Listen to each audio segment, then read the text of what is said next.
இந்த சாமந்தி பூவை பொறுத்த வரைக்கும் இலைலாம் நல்லா இருக்கும். ஆனா திடீர்னு பார்த்தா இலை எல்லாமே சுருண்டு சுருண்டு இதாக ஆரம்பிச்சிரும்.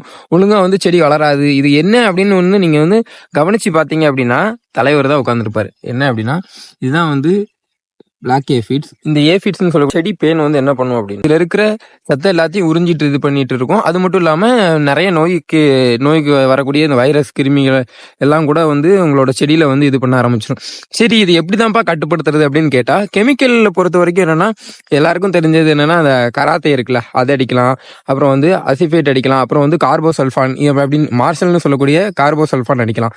இது இல்லாம சரி இயற்கை வழியில எப்படி கட்டுப்படுத்தலாம் அப்படின்னு பாத்தீங்கன்னா, வேப்ப எண்ணெய் இருக்குல்ல, வேப்ப எண்ணெயை வந்து தண்ணியில் கலந்து ஸ்ப்ரே பண்ணலாம். அது மட்டும் இல்லாமல் இன்னொரு முக்கியமான விஷயம் என்ன அப்படின்னு பார்த்தீங்கன்னா, பெவேரியா பேசியானான்னு சொல்லக்கூடிய உயிரி பூச்சி, அதாவது பூச்சியை கொல்லக்கூடிய ஒரு விதமான பூஞ்சியை வந்து நம்ம வந்து இதில் தெளிக்கிறது மூலயமா என்ன பண்ணுவோம் அப்படின்னா, இந்த பூச்சி மேலே அந்த பூஞ்சி வளர்ந்து அதை வந்து கொன்னுரும். இந்த மாதிரியான இதெல்லாம் இந்த உயிரி கட்டுப்பாடு முறையை பயன்படுத்தி இந்த பூச்சியை வந்து நம்மளால் வந்து கட்டுப்படுத்த முடியும்.